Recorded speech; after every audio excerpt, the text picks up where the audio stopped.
Elles sont belles, elles sont talentueuses, elles sont innovantes et puis elles sont charmantes. Parfois, elles nous énervent, parfois elles nous plaisent, parfois elles font de ce monde un monde meilleur. Parfois aussi, on ne les comprend pas.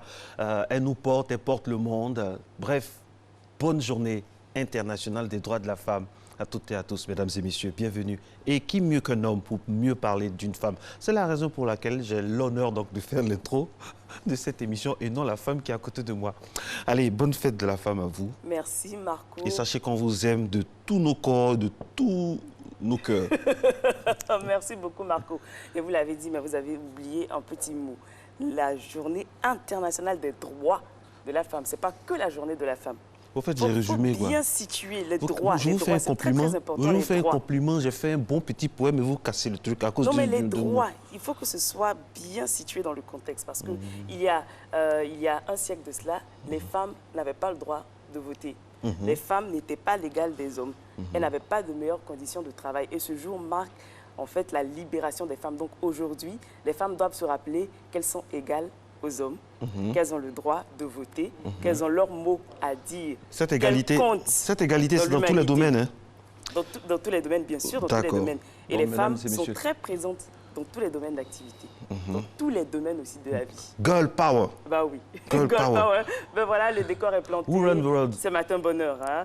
Et vous l'avez remarqué, aujourd'hui, ça sera essentiellement dédié aux femmes. Mais avant, on part en Tunisie, découvrir ce magnifique pays. Et on revient pour la suite.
Tout au long de cette émission, mesdames et messieurs, notre conducteur va s'articuler autour donc, de ce qui est magnifiquement et vraiment à juste titre appelé la Journée internationale des droits des femmes. Et vraiment, on a une pensée ce matin pour toutes ces femmes qu'on ne voit pas, ces femmes banales, en griffe, qui ne passent jamais à la télé, qu'on ne voit jamais dans des reportages, mais bon Dieu, qui font énormément de boulot, qui font avancer les choses, qui font manger nos pays, qui font en sorte que nos enfants soient bien élevés, les maris sont vraiment bien dans de bonnes conditions. Voilà, la femme, vraiment, les vraies femmes, avec F majuscule, c'est tel que nous célébrons à l'instar de Rosa Parks, par exemple, aux États-Unis, qui a refusé donc de céder la place à une personne de race blanche et ça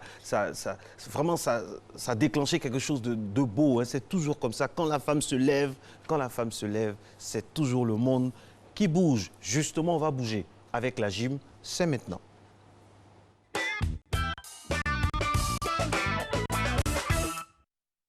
Bonjour à tous, bienvenue à cette nouvelle session de gym. Aujourd'hui encore, nous allons continuer avec nos exercices de flexion pour travailler nos jambes. Donc, toujours un seul haltère va vous suffire pour faire cette session-là. Et puis, on part directement pour les échauffements. Regardez, on fait les step touch. 1, 2, 3, 4, 5, 6. On engage les bras. 8, 9, 10. Encore. 1, 2, 3, 4, 5, 6, 7, 8, 9, 10, plus bas, 1, 2, 3, les mélanges, 4, 5, 6, 7, 8, 9, 10, encore, 1, 2, 3, 4, 5, 6, 7, 8, 9, ok, super. Alors, le premier exercice que nous allons faire, on va faire des fentes avant, regardez, vous tendez la jambe derrière, ok, et elle reste sur la pointe des pieds. La jambe avant est cassée et on descend là. 1, 2, 3, 4, 5, 6, 7, 8, 9 et 10. On change de jambe directement. Regardez. Même principe. La jambe arrière bien tendue, on reste sur la pointe des pieds. La jambe avant est cassée. Le genou sort un peu et on descend là. 1, 2, 3, 4, 5, 6, 7, 8, 9 et 10. Super. On va prendre maintenant notre haltère pour rentrer dans le cœur de la séance. OK. Donc vous prenez votre haltère. On attrape les extrémités, ok. Ne prenez pas par le milieu, par le manche. Attrapez comme ça. On écarte les jambes, ok. Et on va faire une flexion sur la jambe gauche et on part à l'opposé. Là, d'accord. On va en faire 10 de ce côté. Et ensuite, on va descendre sur la jambe droite et en faire 10 pour aller de l'autre côté. Allez, 3, 2, 1. Top, c'est parti. Allez. On serre bien la sangle abdominale. 2, ça nous permet de travailler nos abdos. 3, 4, 5, courage. 6, c'est un squat qu'on fait en réalité. 7, sauf qu'on va chercher sur la jambe gauche. 8, 9, dernier. Et 10, super. Je disais tantôt que c'est un squat qu'on fait et on va chercher sur la jambe gauche, d'accord, avant de partir, les bras tendus à l'opposé carrément. Allez, on part pour le deuxième passage, ok. Cette fois-ci, on descend sur la jambe droite et on tend les bras pour aller côté gauche. Top, c'est parti. Allez, un squat et on part. 1,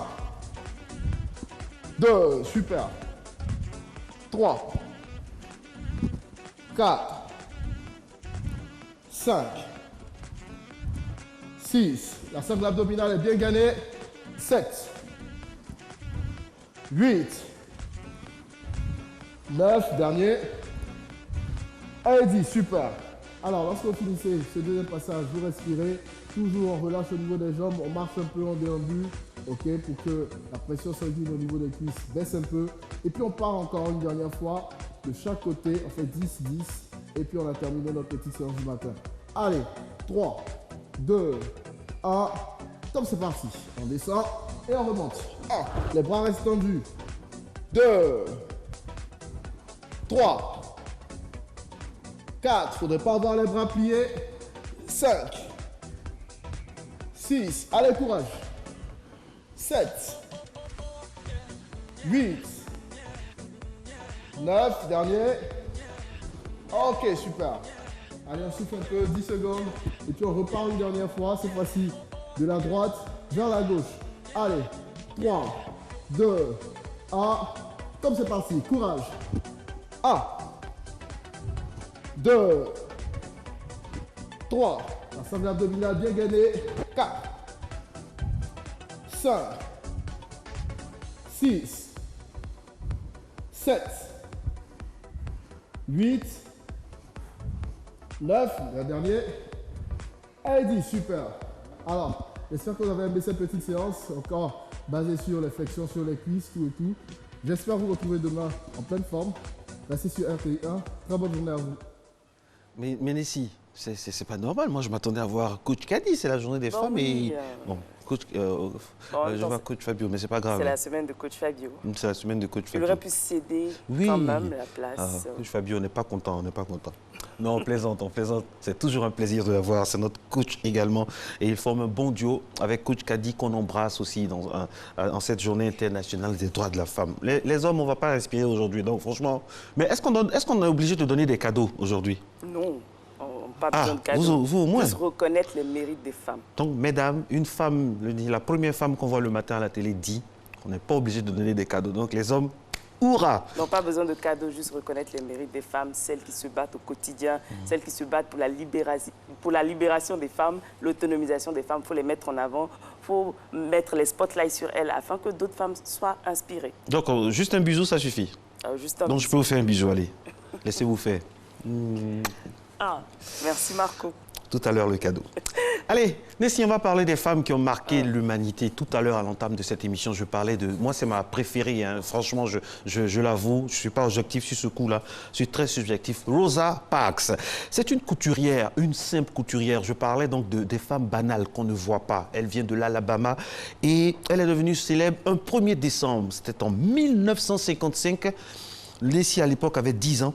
Elle a refusé de céder sa place dans un bus aux Blancs qui lui demandait... Vraiment, il voulait s'asseoir. Et à l'époque, c'était considéré, tenez-vous bien, comme une infraction. Ce refus a fait trembler les États-Unis. Et elle a été arrêtée, jugée et inculpée, attention, pour désordre public. Mais après, ça a soulevé des marches, des protestations. Et quelques jours plus tard, Martin Luther King prenait la tête d'un mouvement de protestation en faveur de l'égalité ethnique et de l'émancipation des minorités. C'est dire comment des personnes ont lutté pour des choses aujourd'hui que nous avons facilement. Un noir, aujourd'hui, comme moi, peut aller aux États-Unis et se promener dans les rues, s'asseoir dans un bus. Ce n'était pas possible. Et grâce à une femme, ça a bougé. Et en plus, les droits de la femme étaient lésés. Non seulement elle était noire, mais femme. Donc elle a décidé de bouger les choses. On a également Jeanne d'Arc qui, elle, très jeune, à 16 ans, a décidé de quitter la maison. Elle a décidé de quitter ses parents pour aller, pour devenir à la suite à la tête de l'armée, vous imaginez, avec les hommes au XVe siècle. Donc elle a réussi ce combat-là et vraiment elle est à saluer, Jeanne d'Arc.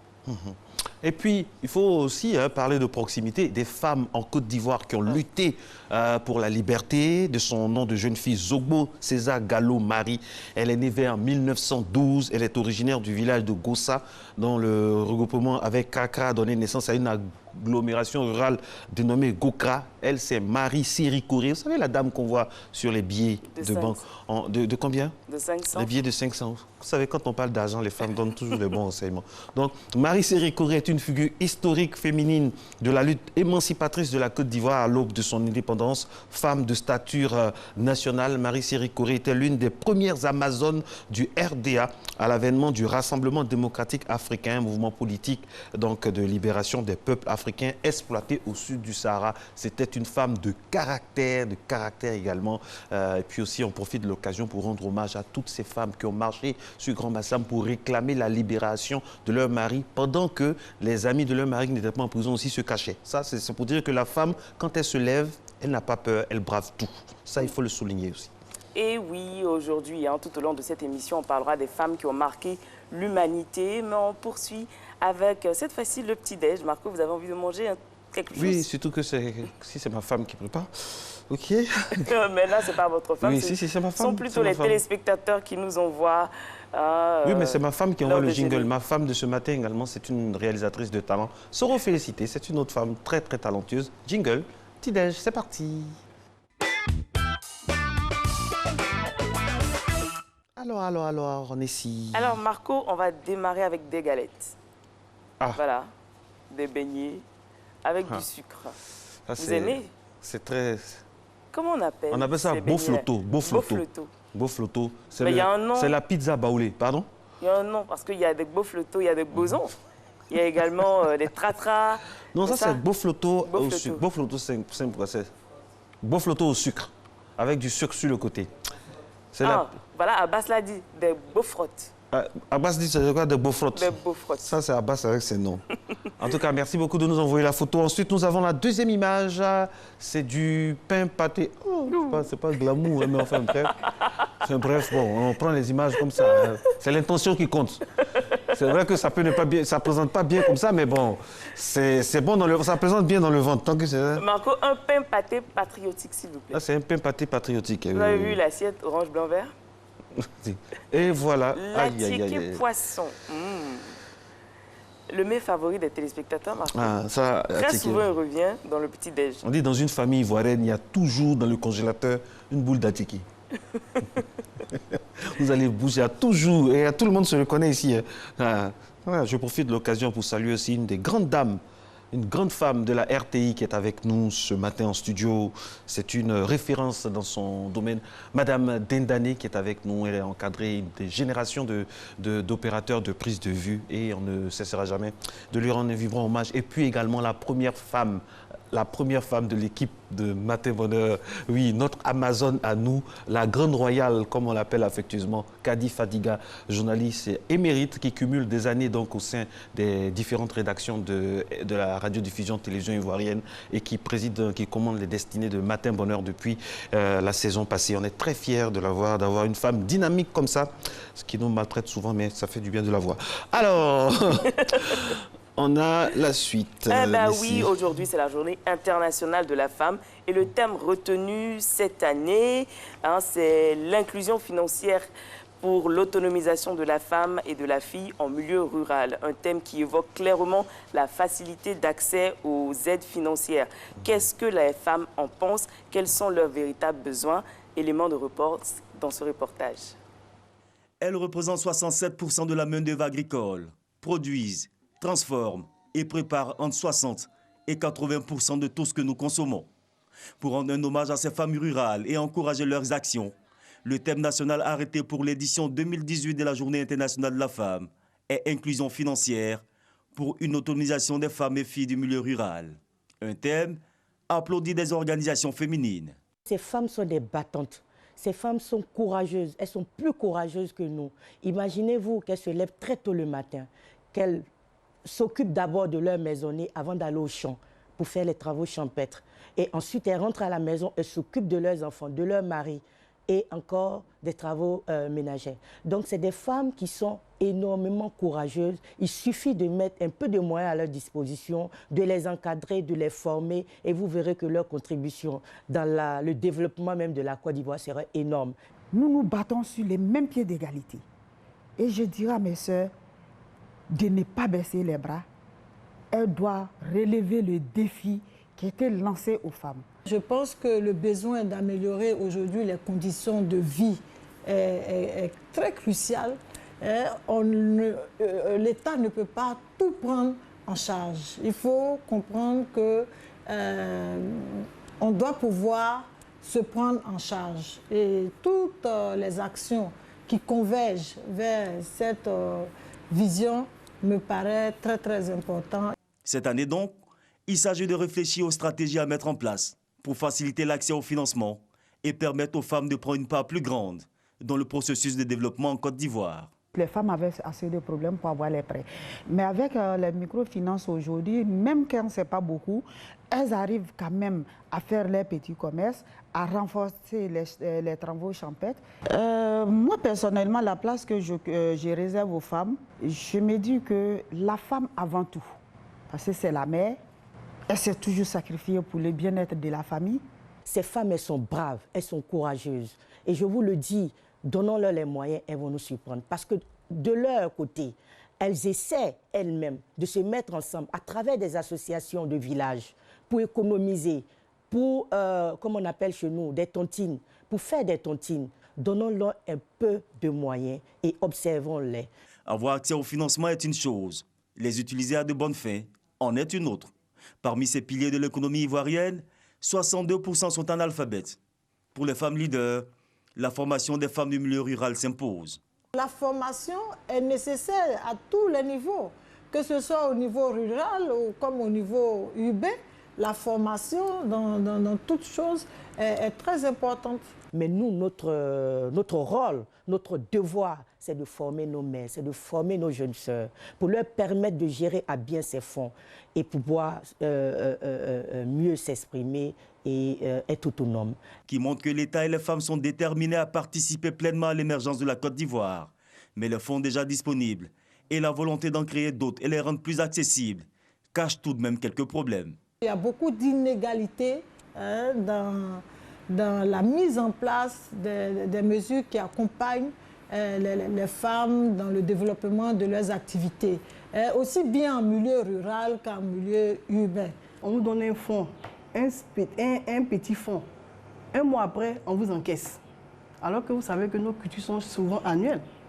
Donc on ne peut pas donner, c'est-à-dire qu'il faut revoir même le taux de remboursement. Des crédits au taux de remboursement pas toujours faciles, mais pas que. On pense ici aussi que l'autonomisation de la femme rurale passe surtout par la modernisation de l'agriculture. Nous sommes encore à ce stade à la Daba et on produit, et vous savez que nos produits sont hautement périssables. on a besoin de matériel pour transformer depuis notre base, pour faire la transformation. Donc nous avons souvent besoin des petites unités de transformation depuis notre base. Donc nous demandons à l'État de nous aider à réduire notre pénibilité, à mettre à notre disposition du matériel qui fait plus féminin, les tracteurs qui sont féminins. En Côte d'Ivoire, tous sont d'accord que la femme en général, et la femme du milieu rural en particulier, joue un rôle important dans le processus de développement. Le thème de l'inclusion financière, pour faciliter aux femmes l'accès au crédit, est la preuve que l'autonomisation et l'éducation sont les remèdes à la pauvreté. Waouh, magnifique. Reportage de Guillaume Zéré. Autonomisation de la femme rurale. Quelle stratégie? Ce sera le thème donc de la thématique aujourd'hui en ce 8 mars 2018 en direct et en intégralité sur Matin Bonheur avec respectivement Germaine Touré, présidente de l'ONG Prozaf, et Madame Félicité Coutouin, directrice de la promotion et de l'autonomisation de la femme. Restez avec nous, ce sera aux alentours de 7h UTC. Mais avant, Marco, on part en cuisine. On vous écoute, on va découvrir quoi en cuisine? Ah, je pensais que vous vouliez m'introduire dans la cuisine. Que je voulais vous quoi? M'introduire dans la cuisine? Ok, on y va. Où s'entend de partir? La cuisine diététique est de retour de votre matinale Matin Bonheur avec aujourd'hui encore une recette assez particulière. La pizza, mais faite avec la farine de chez nous, la farine de manioc. Et c'est signé Chef Noufé. Bonjour chef. Bonjour Nessie. Vous allez bien? Je vais bien et vous? Super bien. Aujourd'hui, de la pizza. Oui Nessie. Alors, qu'est-ce qu'il nous faut pour faire cette pizza assez particulière? Alors, il nous faut la farine de blé, la farine de manioc, la levure boulangère, du jambon, la gruyère râpée, du sel, du poivre, l'origan, les olives noires, de l'huile, de l'eau et la sauce tomate. Super. Alors, on commence par quoi?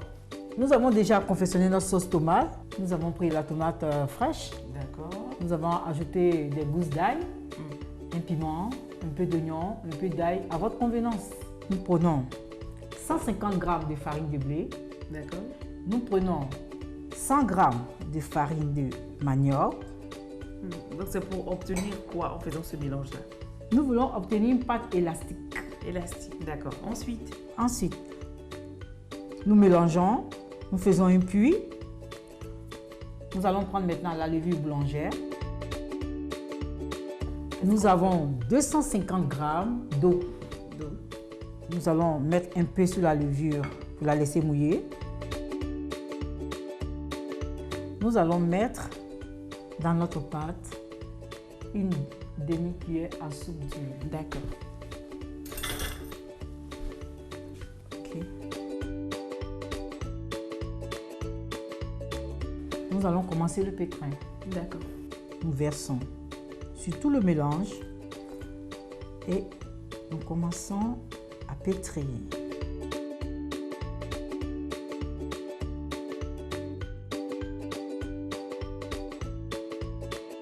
Et voilà, nous avons confectionné notre pâte. Nous allons la laisser doubler de volume.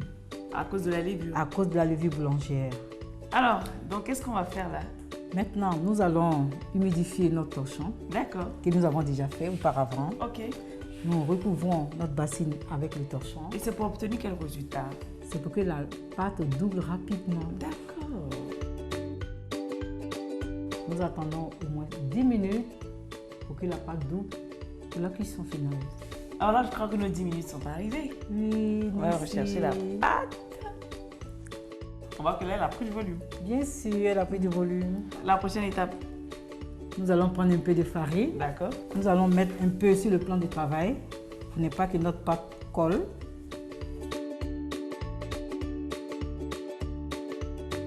Nous avons besoin d'une brosse à pâtisserie pour enlever le trop plein de la farine qui se trouve sur notre pâte. Mais ce n'est pas un souci. Si vous n'avez pas de brosse, vous prenez un torchon propre. Vous l'appliez.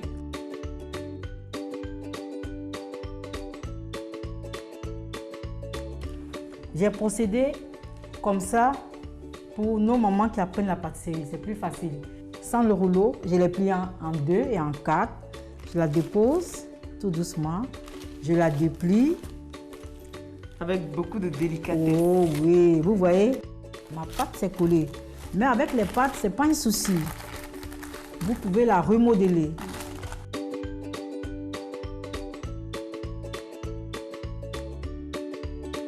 Nous allons prendre notre cuillère à soupe pour étaler notre sauce tomate. Ah, déjà? Oui.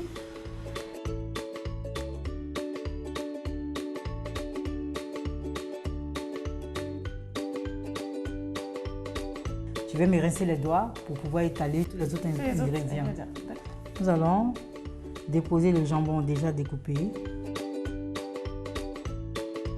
Donc à la place des jambons, on peut utiliser autre chose. Après la place du jambon, vous pouvez utiliser de la sardine.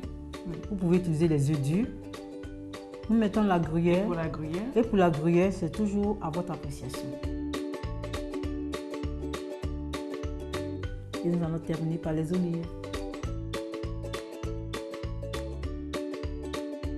Voilà notre pizza. C'est comme ça qu'on fait les pizzas? Bien sûr, Nessie. Moi, je vais reprendre la recette. Maintenant, nous allons au four pour 5 minutes. Ah! Seulement 5 minutes pour 200 degrés Celsius. On y va.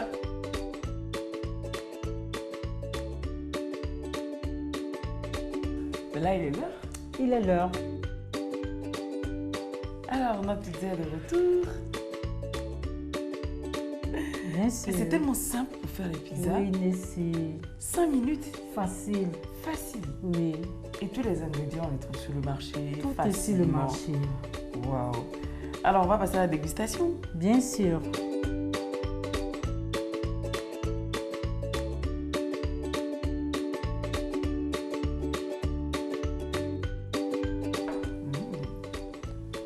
Comment vous la trouvez, Nessie?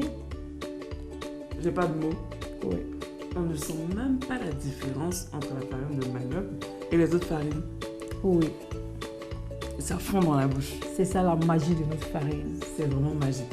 Et c'est délicieux. Là, Marco, vous ratez énormément de choses. Mais je vous promets, c'est facile. Hein? En 5 minutes, je promets que je referai la recette pour vous.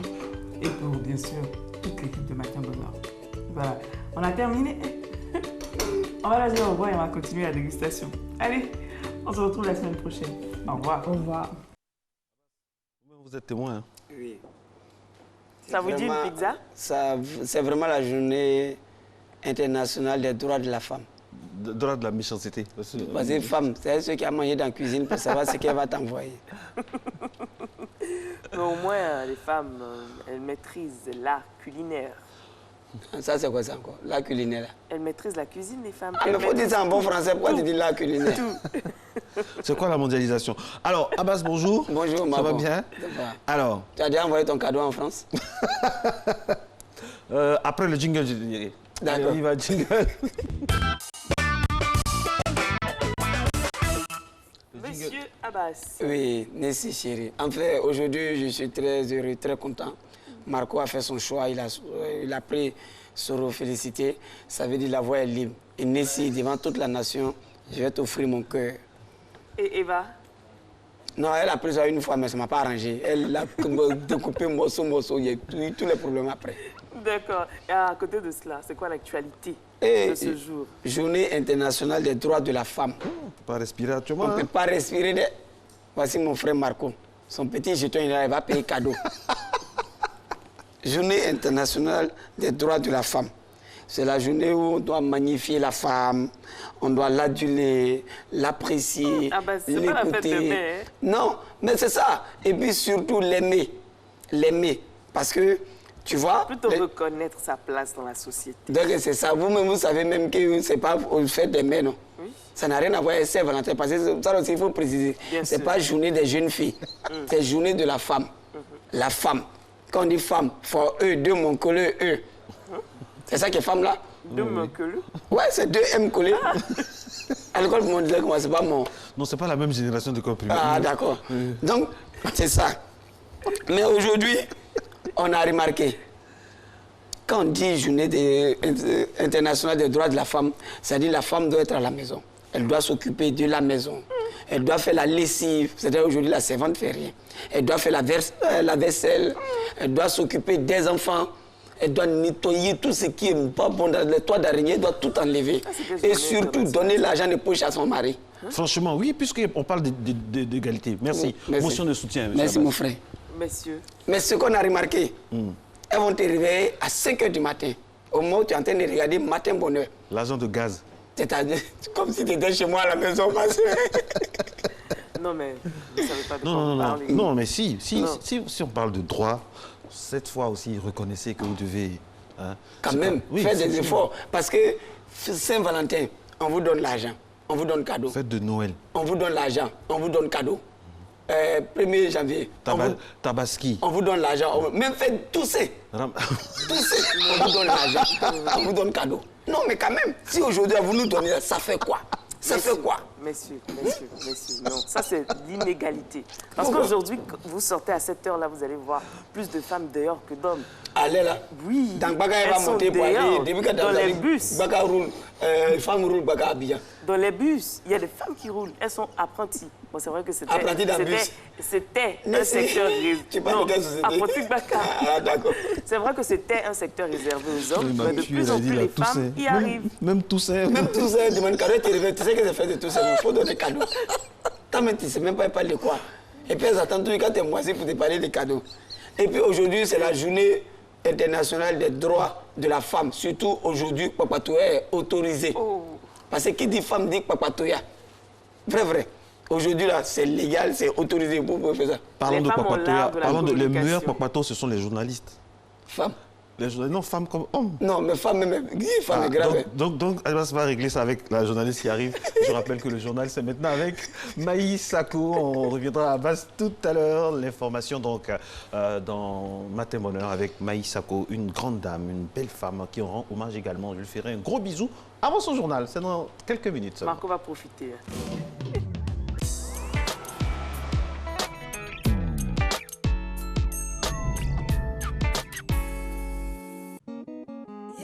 Vous avez vécu de grands moments de louange et d'adoration dans la première édition.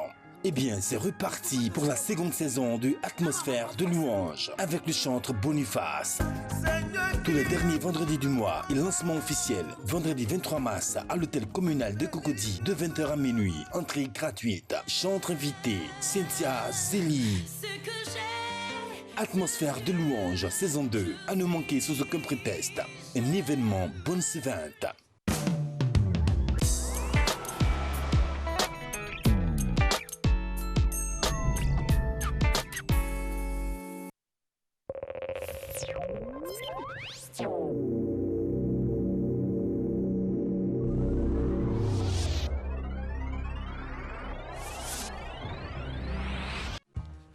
Sous le parrainage de Madame Dominique Ouattara, première dame de Côte d'Ivoire, le ministère de la Femme, de la Protection de l'Enfant et de la Solidarité organise l'édition 2018 de la Journée internationale de la femme sous le thème Inclusion financière pour l'autonomisation de la femme et de la jeune fille en milieu rural. Au programme, panel, village gif, exposition, cérémonie officielle, le 8 mars à 8h à Cocody Riviera dans les jardins de l'Eden Golf Hotel. Population de Côte d'Ivoire, femmes de Côte d'Ivoire, tous à la gif pour célébrer et magnifier la femme.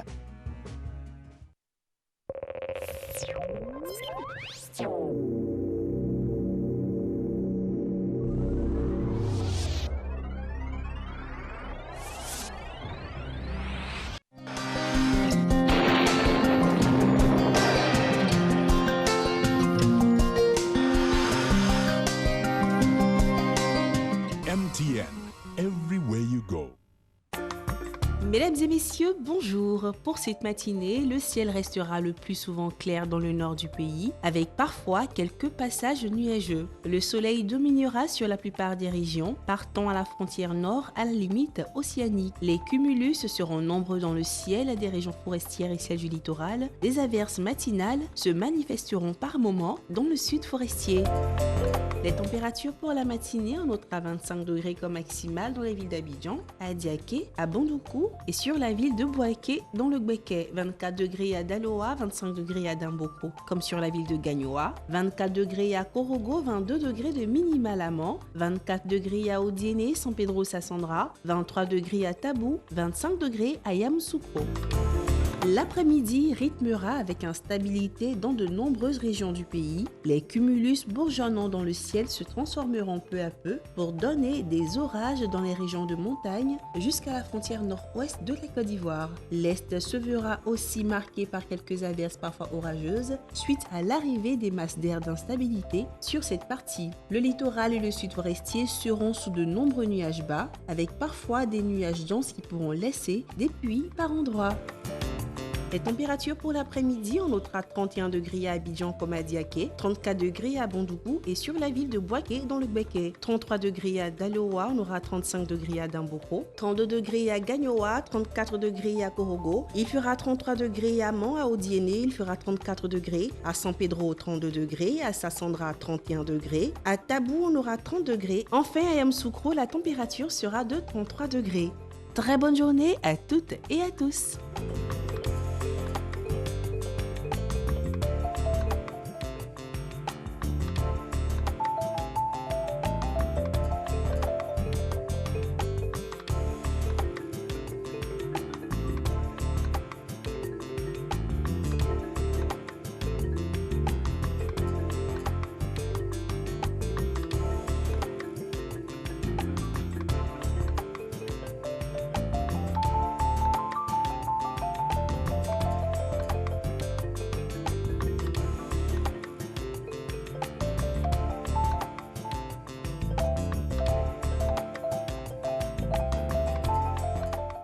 MTN, everywhere you go.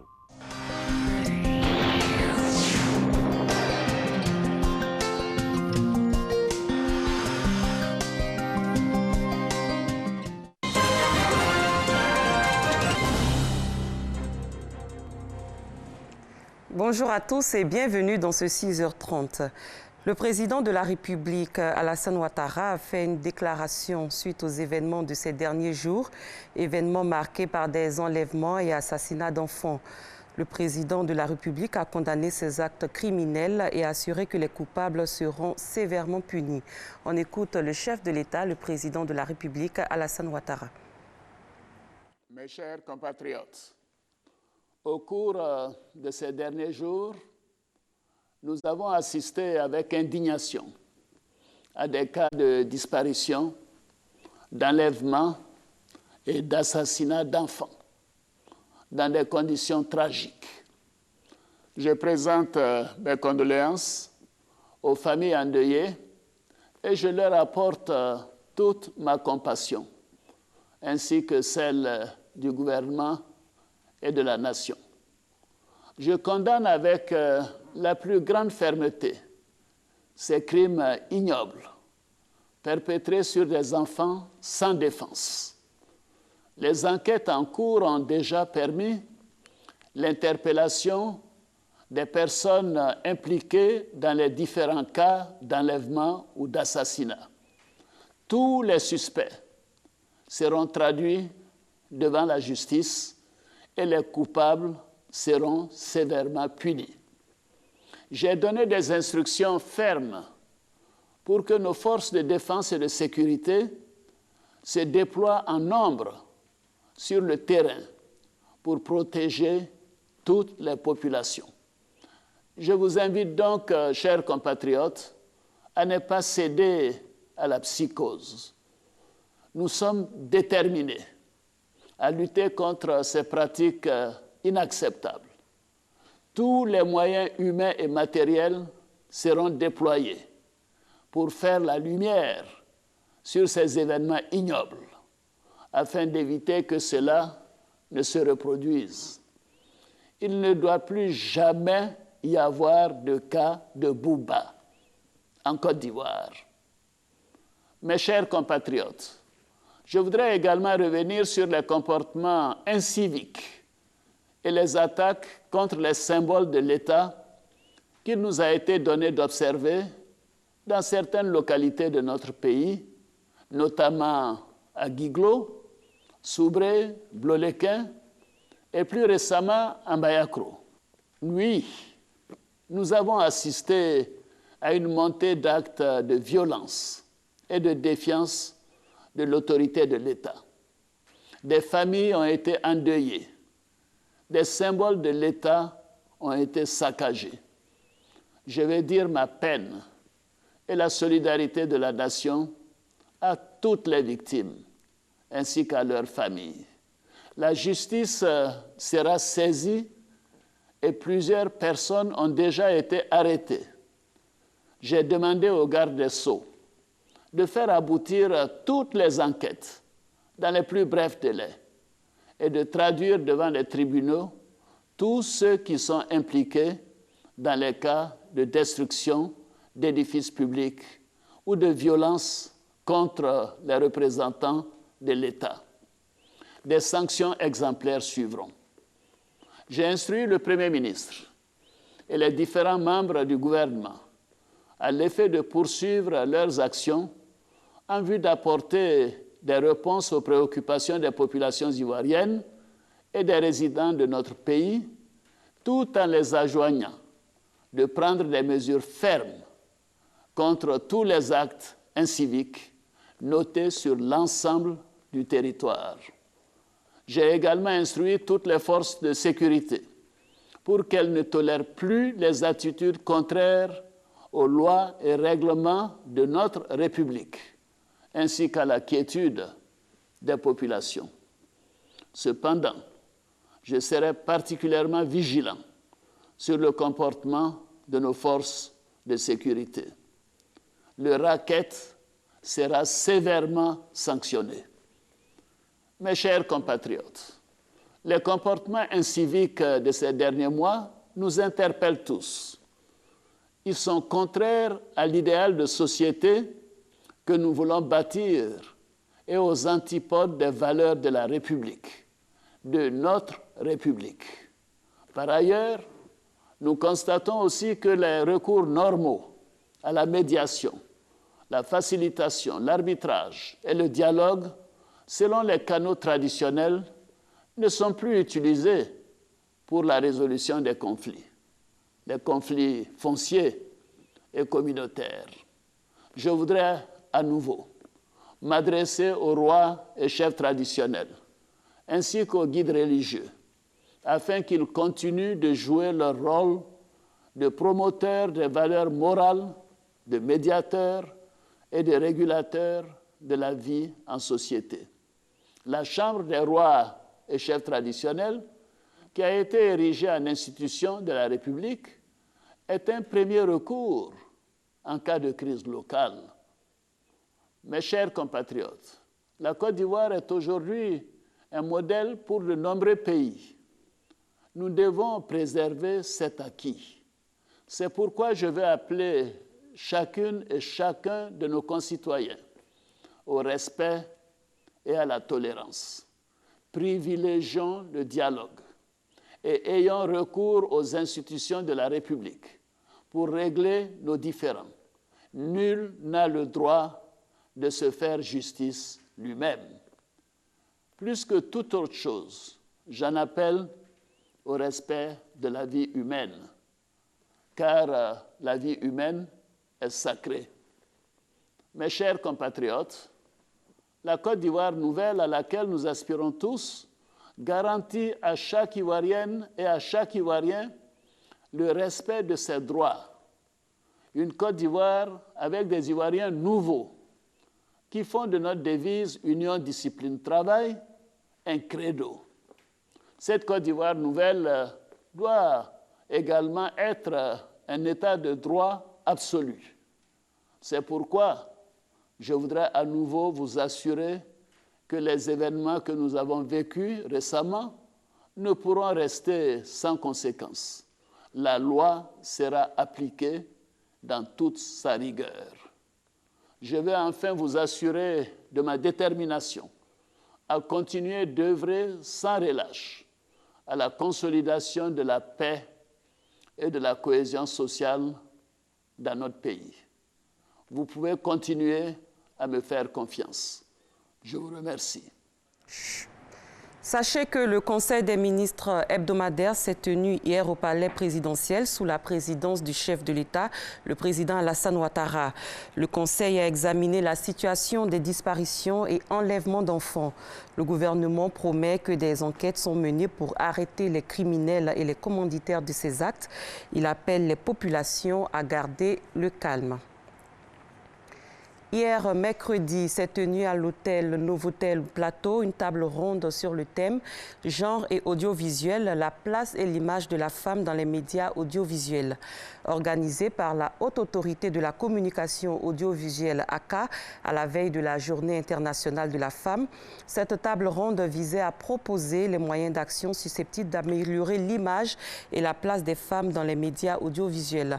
Au total, une soixantaine de personnes issues des ministères, des institutions, des organisations internationales, ainsi que des responsables des organisations de la société civile et structures du secteur de la communication ont pris part à cette rencontre. Je vous propose d'écouter à présent Ibrahim Sissavané, président de la ACA, et Danielle Boni-Claverie, ancienne directrice générale de la RTI et présidente du parti politique. Cette réunion s'est très bien passée, je crois.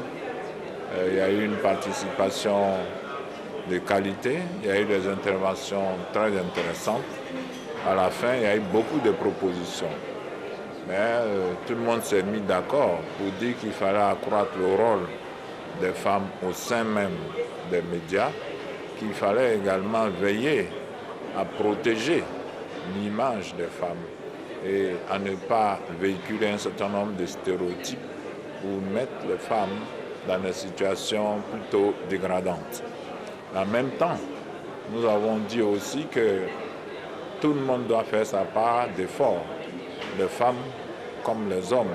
Et c'est ensemble que nous pourrons construire la cité de demain. Nous avons été toutes d'accord, tous et toutes d'accord, pour dire qu'il y avait la nécessité de former les professionnels de la presse, masculins notamment, parce qu'il faut qu'ils intègrent la nécessité de propager des valeurs positives sur la femme et surtout d'éliminer tous les stéréotypes dégradants. J'ai donné l'exemple d'une radio commerciale où malheureusement, aujourd'hui, en 2018, les animateurs dégradent totalement l'image de la femme. Et quand j'écoute cette émission, je suis en colère en tant que femme. Et les femmes ne peuvent pas répondre parce qu'elles sont intimidées et on ne peut pas les incriminer. Donc il y a un énorme travail à faire. Je rappelle qu'à l'instar du monde entier, la Côte d'Ivoire célèbre aujourd'hui, jeudi 8 mars, la Journée internationale de la femme, également appelée Journée internationale des droits de la femme. Cette année, le thème pour la cérémonie officielle qui se tiendra ici à Abidjan est « Inclusion financière pour l'autonomisation de la femme et de la jeune fille en milieu rural ». En sport football, en 16e de finale de la Ligue des champions africains, la SEC Mimosa a battu hier après-midi le Zesco United de la Zambie sur le score de 1-0. Le deuxième représentant de la Côte d'Ivoire, le WAC de Williamsville, a été battu par le WAC de Casablanca sur le score de 7-2. Les manches retour se joueront les 17 et 18 mars 2018 ici à Abidjan. Ainsi s'achève cette édition. Merci de l'avoir suivi. Très bon début de journée à tous et à toutes. Merci Maï. Merci beaucoup Maï. Merci Marcelin, merci. À toi également Nessie. C'est important. Marcelin n'est pas une femme, donc il ne célèbre pas la journée internationale de la femme. Marcelin, il est félicité parce qu'il soutient les femmes. Il encourage les femmes. Il aime mettre en avant les femmes qui se démarquent. D'accord. Félicitations, Marco. Merci beaucoup. Merci beaucoup. Surtout, ça tombe bien. Une femme qui se démarque, on va la recevoir tout de suite. Elle s'appelle Kwasi Céline. Elle est productrice de jus de fruits. C'est dans la rubrique Entreprendre. On n'a pas de jingle, on va directement. Bonjour, madame. Bonjour, Marcelin. Vous avez un joli teint noir. C'est bien, j'aime bien ça. Merci. C'est joli. Vous avez une beauté africaine. Merci. Oui, vous êtes très belle. Vous êtes très belle. Merci, vous êtes très bien vêtue. Merci. Ça doit être à l'image de vos jus. Oui, il faut valoriser nos cultures et tout ce que nous avons. Une petite idée sur la Journée internationale des femmes, qu'est-ce que ça vous inspire? Oui, aujourd'hui, je dois particulièrement bénir ce jour que les gens ont pu mettre pour élever et promouvoir la femme. Et je voulais profiter de cette antenne pour dire bonne fête de la journée de la femme à toutes les femmes du monde entier qui se déploient corps et âme pour pouvoir se faire une place. Vous voyez, parce que c'est pas vraiment évident, voilà. Toute la priorité est donnée aux hommes, mais je pense qu'aujourd'hui, c'est une journée, une grande journée qui est vraiment dédiée à ces femmes. Et donc, je voudrais vraiment bénir cette journée et la vie de toutes ces mères qui se donnent pour nos vies. Alors, comment on décide comme ça d'entrer dans le monde fabuleux des jus de fruits? Voilà, c'est juste une petite histoire. Voilà, j'étais responsable d'entreprise il y a quelques années, 13 ans de communication. Et j'avais une société de communication pendant 13 ans que je dirigeais. Et après, il y a eu des difficultés, des séries de difficultés qui se sont soldées à des fins vraiment très décourageantes et très démobilisantes. Aujourd'hui, j'ai décidé donc de partir rejoindre mon époux en France où j'ai dit, bon, nos valeurs, nos cultures, nos produits locaux ne sont pas vraiment bien représentés en Europe. Et donc, qu'est-ce qu'il faut faire? C'est la question que je me suis posée. Et je dis, bon, j'ai fait le constat chez moi en Côte d'Ivoire et ici en France. Chez moi en Côte d'Ivoire, nos produits y sont, mais de manière informelle. C'est fait dans les petits sachets et tout ça. Quand vous parliez de produits, c'était les jus? Les jus, les produits locaux, c'est-à-dire le tamarin, le bissap, la passion et toutes ces choses-là qui sont vraiment méconnues véritablement au niveau de l'Europe. On les connaît, mais pas vraiment l'Europe. Donc, du coup, ça m'a suscité une envie de créer une entreprise de transformation de nos produits locaux à vendre en Côte d'Ivoire et en France.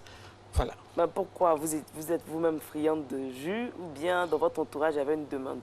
Oui, il y avait une demande dans ma région où je suis, en Angers. Bon, là où je suis en France, en Angers, il y a une demande. Et comme déjà, je faisais déjà des jus et que les gens appréciaient pour des associations, pour ma communauté chrétienne et tout ça, les gens appréciaient bien ce que je faisais. Donc je dis, bon, ben, il sera quand même bon que je les fasse valoir et surtout que c'est notre culture, c'est ce que nous avons toujours consommé quand nous étions tout petits, le bissap, la passion, le tamarin, comme on le dit souvent, le tomi. Un retour en enfance. Hein. Oui, un retour en enfance. Et justement, comment on fait pour transformer cette passion-là en acte concret sur le terrain? Il y a une étude de marché qui est faite, oui. Il y a des contacts qui sont pris. Tout à fait. De la communication, j'imagine qu'il y a une stratégie marketing. Oui. Tout à fait. Avant de m'y mettre, j'ai fait d'abord effectivement une petite étude au niveau de la France d'abord. Et j'ai vu que le terrain était un peu sec et un peu dur. Et donc, j'ai fait une formation pour la transformation des jus parce que je me suis un peu inspirée de la transformation des jus naturels au niveau des produits français, c'est-à-dire la pêche, comment on appelle ça, les pommes, et tout ça, les raisins, tout ça. Et je dis, mais il n'y a pas de produits chimiques. C'est fait de manière naturelle. Donc je dis, bon, je vais faire la formation. Je l'ai faite et j'ai maîtrisé la technicité de pouvoir faire des jus sans y mettre des additifs chimiques, des colorants. Non, non, pas du tout, du tout. Et donc, du coup, je l'ai essayé avec mes produits de chez moi, c'est-à-dire le bissap d'abord, et ensuite la passion, et ensuite le tamarin, et ça s'est bien passé. Voilà, et c'est comme ça, il faut savoir copier ce qui est bon chez les autres et les appliquer aussi chez soi. Donc, c'est ce que j'ai essayé de faire. Et puis, bon, aujourd'hui, j'ai pu faire sortir ces jus qui sont aujourd'hui sur le marché ivoirien et bientôt sur le marché français. Comment vous êtes arrivé sur le marché ivoirien? Ça a été facile parce que vous étiez en France, ça se comportait bien quand vous venez en Côte d'Ivoire. Est-ce que vous avez des ouvertures? Oui, la Côte d'Ivoire, la terre est une terre très fertile pour les jus parce qu'il y a déjà les consommateurs qui sont là. Et aujourd'hui, il faudrait que nous arrivions à sortir de l'informel au formel, c'est-à-dire sortir des petits sachets de jus que nous faisons. Il n'y a pas de sécurité alimentaire. Et donc, ce que nous faisons, c'est toute une sécurisation alimentaire avec les normes d'hygiène qu'il faut qu'on respecte. Nous avons la structure de l'État qui nous accompagne pour la microbiologie. Nous avons aussi le NINSP, c'est-à-dire qui certifie aujourd'hui nos produits et tout ça. Donc, tous ces accompagnements aujourd'hui doivent être dans notre comportement alimentaire pour dire que nous devons manger sain pour avoir une santé saine. Voilà. Et vous avez des gens que vous avez formés aussi, parce que Oui. vous avez reçu une formation. Oui, oui, il y a 2 personnes que j'ai formées qui sont dans le laboratoire, qui font très bien les jus sur ma supervision et je pense que tout se passe bien. Aujourd'hui, avec les retours que nous avons, les gens sont vraiment enchantés du goût et tout ça. C'est avec du sucre allégé et du vrai sucre de canne. Parce que ce qui m'a fait aussi mal, c'est que sur le marché ivoirien, malheureusement, il y a de la contrefaçon de sucre qui font aujourd'hui, qui mettent en danger l'état de santé de nos compatriotes. Ouais, ça, c'est très important. Hein. Ça, Donc, il faut être beaucoup regardant là-dessus. Il faut être beaucoup regardant là-dessus. Pour un petit carreau de sucre, qu'on appelle le sucre fort, qui peut sucrer jusqu'à 5 litres de jus, c'est pas normal. Et donc, nous, on utilise du vrai sucre de canne, mais vraiment allégé, parce qu'il faut de plus en plus maintenant amener les personnes à consommer moins le sucre. Donc, c'est avec vraiment du sucre allégé. Et aujourd'hui, il y a des grandes surfaces qui nous ont fait confiance et qui ont accepté aujourd'hui de faire promouvoir nos produits dans leurs rayons. Donc, aujourd'hui, c'est une satisfaction. Vous êtes à la tête d'une équipe de combien de personnes, madame? De 5 personnes, 5 pour le personnes. moment. Voilà. Alors, petite question indiscrète comme ça. Oui. Les Ivoiriens aiment... Qu'est-ce qu'ils aiment le plus? Le bissap, le tamarin ou le jus de passion? Ils aiment la passion, ils sont passionnés. Ils sont très passionnés, oui. On a des Les petits Ivoiriens indices. sont très passionnés. Un peu comme vous, Oui. vous êtes passionné par votre domaine d'activité. Oui. On a l'impression qu'il n'y a pas de difficultés. Oui, il y a des difficultés. Quelles sont ces difficultés? Les difficultés, c'est l'accompagnement. L'accompagnement, aujourd'hui, je profite pour cette journée de la femme pour demander à toutes nos structures qui existent de pouvoir vraiment encourager les femmes, les structures bancaires qui existent et même l'État qui existe, d'accompagner les femmes qui entreprennent parce que pour une petite unité déjà une petite unité de fabrication, de transformation de nos produits locaux que nous avons pu mettre sur place, ce n'est pas moins de 15 millions. Vous voyez? Ce n'est pas moins de 15 millions. Il y a encore à investir. Et il nous manque beaucoup de matières premières ici. Par exemple, les emballages en verre. Il faut les importer. Vous voyez? Heureusement, déjà, il y a une entreprise ici qui nous permet d'avoir des emballages alimentaires en plastique que nous utilisons pour l'instant. Mais les emballages en verre sont idéaux pour... c'est biodégradable, j'espère? Oui, c'est bien sûr, bien sûr. Okay. C'est des emballages biodégradables. Est-ce qu'on peut avoir une idée du chiffre d'affaires? En même temps, vous ne nous avez pas dit avec combien vous avez commencé. Aujourd'hui, vous êtes à combien? Bon, pour l'instant, je ne voudrais pas effectivement me prononcer plus dessus. Je suis encore, comme je le dis, je suis encore en train d'investir. Voilà. Donc, je ne peux pas évaluer véritablement le chiffre d'affaires, mais ça se comporte bien. Mais vous avez commencé avec des milliers, vous êtes à des millions. Oui, si on peut le dire. Mais quand vous l'avouez vous-même, vous savez. Alors, je veux savoir, est-ce que le fait d'être une femme, ça vous a aidé ou ça vous a desservi? Résonance particulière par rapport à la journée d'aujourd'hui, du 8 mars. Ce qui m'a aidé, c'est ma foi. C'est de croire en quelque chose, c'est une vision que je me suis donnée. Et c'est la force, le courage et la témérité de pouvoir atteindre son objectif. Ce n'est pas parce que je suis une femme. Voilà. Et aujourd'hui, je voudrais dire et encourager les femmes, comme c'est notre journée, si vous avez des idées, si vous avez une vision, allez-y, foncez, avancez, même quand il y a les obstacles. Parce qu'il y a toujours des obstacles. Et c'est avec beaucoup de force et de croire en ce qu'on fait.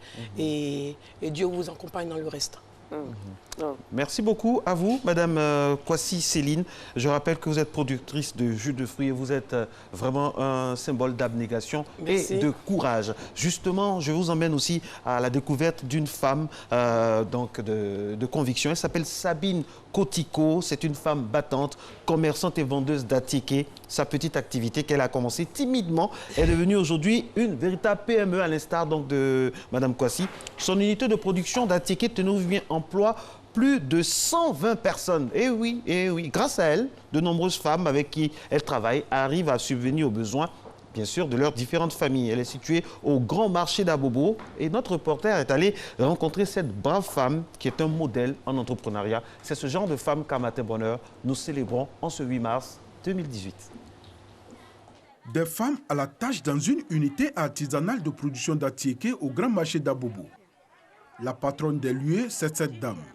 Elle est l'exemple même du courage et de la persévérance en entrepreneuriat. Quand j'ai commencé, pour moi, je cherchais quelque chose de 300 bénéfices au moins par jour. Donc c'est ainsi que je suis venu, puis j'ai pris manioc pour 300 comme ça. Et je suis venu au marché, j'ai envoyé mes choses. Quand j'ai fait, sur les 500 là, il y a eu 300. Ça dit bon, que ça c'est bien. 300 chaque jour, un mois là, ça me fait 9 000, que c'est déjà bon. C'est ici, à cette place, qu'elle a commencé son commerce d'attiéké. Venu chercher un bénéfice de 300 francs CFA par jour, le petit commerce pour subvenir aux besoins de sa famille a grandi. Sabine Kotiko emploie aujourd'hui plus de 120 personnes. Au bout de 3 ans, bon, j'ai vu que je suis arrivée à au moins 50 à 60 personnes qui travaillent avec moi. Et jusqu'à 5 ans, 7 ans, je suis dedans. Je suis arrivée à 120 personnes qu'on travaille ensemble. Grâce à elle, ces braves femmes arrivent à prendre soin de leurs familles respectives. En fonction de leurs tâches et de leur rendement, elles gagnent entre 1 500 francs et 7 000 francs CFA par jour. Assez, selon elle, pour assurer les besoins du foyer. Moi, je peux gagner souvent 4 000, souvent 3 500, souvent 5 000. Mais les samedis, je peux gagner même 6 000. J'ai 4 enfants, 2 garçons, 2 filles. Grâce à ça, je puis m'en sortir, je paye ma maison. Les enfants mangent à leur faim, elles partent à l'école sans problème. Grâce à ce métier, qu'on m'appelle dans ma famille, je réponds. Grâce à ce métier, quand il y a une dépense, je suis prêt à répondre à cela. Je ne tourne pas à gauche, je ne tourne pas à droite. Quand elle parle de leur patronne, elle ne tarisse pas d'éloges à son endroit. Elle a un bon cœur. Je la connais à ce temps, mais elle n'est pas encore mariée. En tout cas, elle a un bon cœur. Elle a un bon cœur. Elle aime l'homme. Quand il y a un problème, malgré on vend, mais si on a un problème, ça lui voit, elle ne nous laisse pas. C'est une femme qui veut que toutes les femmes se battent pour avoir leur pain quotidien. C'est une femme qu'il faut toujours bénir. C'est un véritable travail à la chaîne ici. Les tâches étant bien réparties, chacune s'affaire à donner le meilleur d'elle pour être mieux payée. Et à l'heure des comptes, ce sont ces 2 jeunes qui font office de superviseurs qui sont chargés de faire le point de la journée. Mon travail consiste à surveiller les femmes qui travaillent, par exemple compter les sacs. Bon, concernant ceux qui serrent là, je vois si le type de manioc, si le manioc est bon, on sait, ou bien si c'est pas bon, c'est à moi de dire non, il ne faut pas serrer ou bien il faut serrer. Et ceux qui attachent boule là, bon, si le boule est petit, je leur demande d'augmenter, ou bien si c'est gros, je leur demande de diminuer un peu. Bon, on compte le nombre de sacs. Par exemple, les petits sacs là, 7 fait demi. Demi là, ça fait 500. Donc 14 là, ça fait un sac, ça fait 1000 francs. Bon, ça dépend du nombre de sacs que tu as fait et puis tu penses même. Ce sont plus de 20 sacs de 50 kg d'attiéké chacun pour un chiffre d'affaires de plus de 400 000 francs CFA qui sont commercialisés par jour dans cette unité de production d'attiéké. Sabine n'a que le niveau de la classe de CM1, mais elle arrive à tenir sa comptabilité. Sa clientèle, essentiellement basée à Abidjan et dans certaines villes de l'intérieur du pays, son vœu aujourd'hui est d'exporter dans la sous-région et même en Europe et aux États-Unis. Chez ces partenaires-là, ça veut dire que ceux qui vont faire des commandes de pâtes, d'attiéké là, ou soit de l'attiéké même, bon, chez tes partenaires, on n'a pas encore eu. Moi, ce que j'aimerais, s'il y a quelqu'un qui va nous aider pour que nous puissions vraiment devenir plus grands, j'aimerais qu'on construise le lieu où nous travaillons, on construise ça pour nous bien, pour que nous puissions travailler proprement. Avec pour ambition de devenir un modèle de réussite, Sabine Kotiko s'essaie également depuis quelque temps au commerce de paille, de prêt-à-porter et d'articles divers. Le magasin qu'elle vient d'ouvrir, non loin de son unité de production d'attiéké, est aussi une réussite. Les clients ne manquent pas et pour elle, tout ceci n'est que la grâce de Dieu. Son leitmotiv, c'est l'adage selon lequel partir de rien pour atteindre des sommets, c'est possible. Et c'est cet exemple de persévérance et de réussite qu'elle entend partager avec les jeunes filles de la Côte d'Ivoire. Voilà, Marco, vous imaginez si Madame Sabine est bien formée, bien encadrée dans un cadre plus, on va dire, plus moderne. Vous imaginez combien de personnes elle aura à sa charge. Elle aura beaucoup de femmes. Et surtout si elle bénéficie donc du soutien concret donc des structures de microcrédit, des banques, tout ça, ça va faire bien. Ça va faire bien encore. Effectivement, et l'éducation des femmes et des filles et la reconnaissance de l'importance de l'autonomisation est très, très important pour l'autonomisation, l'épanouissement des femmes. Et on a décidé d'en parler aujourd'hui, et surtout les femmes au milieu rural. On n'en parle pas souvent, mais elles sont là-bas, elles se battent, elles se débattent. Et on aura l'occasion d'en parler ici avec nos différents invités, Marco. Oui, absolument. Mais il est 7 heures partout en Côte d'Ivoire. Dans quelques secondes seulement, nous sommes bel et bien, mesdames et messieurs, le jeudi 8 mars 2018. C'est la journée internationale des droits de la femme. La pub et on se retrouve juste après pour la thématique qui va rythmer le dernier moment de cette émission.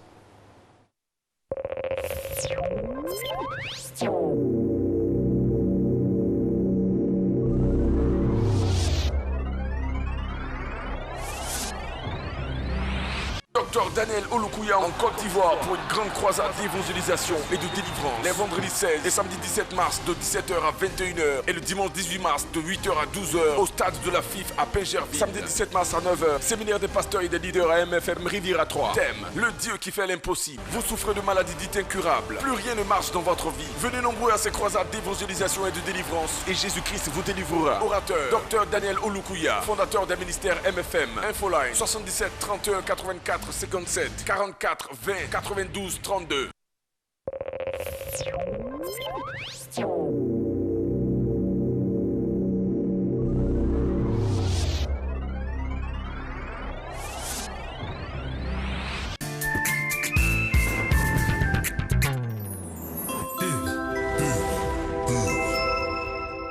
Ma soeur, où vas-tu si pressée?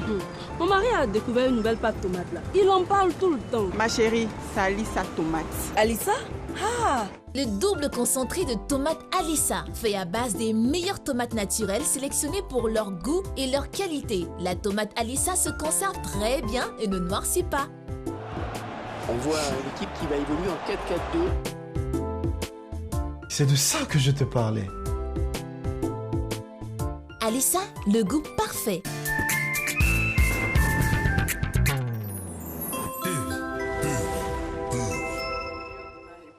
Retour sur le plateau de ces matinales, mesdames et messieurs, on l'a dit, on l'a redit, on le dit encore. Aujourd'hui, c'est le 8 mars 2018.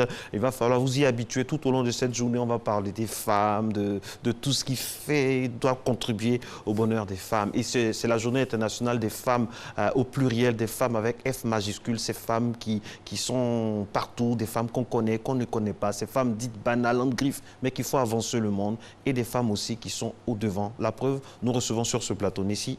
Nous recevons Madame Germaine Touré, elle est présidente de la PROSAF, l'ONG PROSAF. C'est ça. Bonjour. Bonjour. Bienvenue sur ce plateau. Merci. On a également Madame Félicité Coutouan, elle est directrice directrice de la promotion et de l'autonomisation de la femme. Bonjour. Bienvenue sur ce plateau. Merci. Alors avant de commencer l'échange avec vous, nous allons regarder cet élément.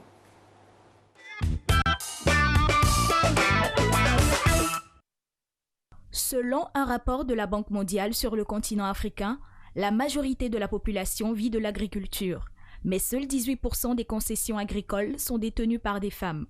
L'exemple avec la Côte d'Ivoire, premier producteur mondial de cacao et de noix de cajou, les femmes dans la majorité des cas sont obligées de négocier des parcelles de terre auprès de leur famille ou de leur époux pour pouvoir cultiver des produits vivriers.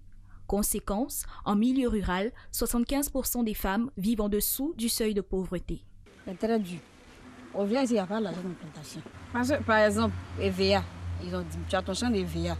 Ils ont diminué, c'est pas un kilo d'EVA. Par exemple, si tu as ton champ d'EVA, que tu as pris tout tes parcelles pour faire EVA, qu'ils ont diminué. Donc là, quand ils vont aller saigner, ils vont aller peser, tu vas voir combien. Voilà, en tout cas, ça va même pas, mais c'est très dur. Nous sommes obligés d'aller à la machine pour aller travailler, tailler manioc, piler manioc, vendre à ticket. Souvent, si tu prends à ticket, tout pourri dans ta main. Tu es obligé de venir prendre autre argent pour aller rembourser. Donc tout ça, ça fait que c'est pas... La vie est dure. Si l'État peut venir nous aider, envoyer des gens pour venir nous aider, ils peuvent envoyer au moins des activités pour pouvoir aider les femmes, les coopératives. Ça serait une bonne chose. Je suis mélangère. Je vais au champ, je vais à la machine pour tailler manioc. Avec ce que j'ai fait là, ça n'arrivait pas à faire quelque chose. La machine, une cuvette à 125. Si tu as deux machines, deux cuvettes, 250, ça ne peut rien faire. Je suis commerçante au village, le Djibi village. Je n'arrive pas à m'en sortir, mais on est obligé de le faire. Parce que si tu ne le fais pas, tu ne sais pas qui va t'aider. Donc tu es obligé de le faire. Ça ne va pas, mais on est dedans. Amen. Je n'arrive pas à m'en sortir parce que souvent même pour trouver client, là, c'est difficile. Souvent, c'est dur même pour trouver que l'eau. Souvent, tu viens t'asseoir jusqu'à le soir, tu t'en vas, ça ne va pas. Donc, on veut vraiment que le gouvernement se souvienne de nous. À défaut d'être propriétaire d'une parcelle de terre, nombreuses sont les femmes rurales qui préfèrent se tourner vers le petit commerce. Mais là aussi, la tâche n'est pas facile. Vendeuses de semoule de manioc, de produits vivriers ou autres, toutes ces femmes rencontrent des difficultés dans la production et la commercialisation de leurs produits. Ajoutez à cela le mauvais état des pistes rurales poussant ces femmes à parcourir de longues distances leurs produits sur la tête depuis le champ jusqu'au village. De nombreux efforts déployés au quotidien pour un maigre revenu. Une situation qui ne favorise pas l'épanouissement de la femme rurale, ni son autonomisation financière, intellectuelle, car ne sachant ni lire et écrire dans la majorité des cas. Première question tout de suite. C'est la journée internationale des droits de la femme. Est-ce qu'en Côte d'Ivoire, les femmes sont épanouies? Première question. Madame Touré. Je dis non. Non. Dans l'ensemble, elles ne sont pas épanouies. On vient de voir, hein. Si on regarde la Côte d'Ivoire elle-même, on dit que les femmes sont épanouies. Mais en réalité, ce n'est pas les femmes de la diaspora. Il faut aller plus loin. Vous voyez, il y a plein de commerces là actuellement. C'est la pauvreté, parce qu'elles n'ont rien du tout. Elles ne sont pas appuyées, elles ne savent pas. Il y a beaucoup qui sont appuyées, mais il y a au moins plus de la moitié qui ne sont pas appuyées. Et donc, je dis qu'elles ne sont pas épanouies. Madame Coutoua, même question. Est-ce que les femmes en Côte d'Ivoire sont épanouies en 2018? Je voudrais nuancer les propos. La Côte d'Ivoire n'est pas le pays où le taux de pauvreté est le plus élevé au monde. Et la pauvreté ne se cerne pas seulement sous l'angle des capacités financières, qui, soit dit en passant, ne sont pas les plus moindres dans le monde. Et c'est vrai qu'il y a encore beaucoup de choses à faire. Là-dessus, je suis d'accord avec Mme Touré, et je dis que c'est pour cela que nous sommes là. Et que depuis déjà plus de 20 ans, la Côte d'Ivoire se donne un point d'honneur de célébrer la Journée internationale de la femme. Quand nous regardons dans le rétroviseur, nous nous rendons compte que beaucoup a été fait pour améliorer la situation de la femme en Côte d'Ivoire. Quand je regarde Mme Touré, quand je regarde, nous ne sommes pas, quand je regarde Nessie, je dis non, la femme ivoirienne n'est pas à plaindre. Donc selon vous, elle est autonome? Sur l'autonomisation est un processus. Non, on va parler d'autonomie. Elle est bien sur le chemin. Est-ce que la femme ivoirienne est autonome comme Nessie a demandé? Est-ce que la femme ivoirienne est autonome? L'autonomie s'appréhende sous plusieurs angles. Lesquels? Sous l'angle, dans un premier temps, de la réalisation des droits fondamentaux, le droit à la vie, le droit à la santé, le droit à l'éducation, le droit à un emploi décent, à une ressource productive, le droit à la capacité de participer. Voilà les divers angles sous lesquels l'autonomisation s'appréhende. Est-ce que les femmes ont accès à tous ces angles-là?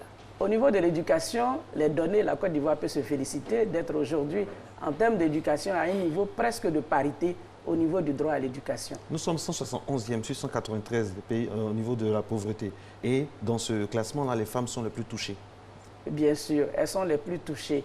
Elles sont les plus touchées, mais il faut regarder aussi tous les efforts qui sont déjà accomplis par le gouvernement de la Côte d'Ivoire à l'effet d'améliorer le processus d'autonomisation de la femme. Donc, on ne peut pas regarder le tableau tout en noir. De quelles femmes parlez-vous? Les femmes d'Abidjan qu'on voit tout le temps à la télé?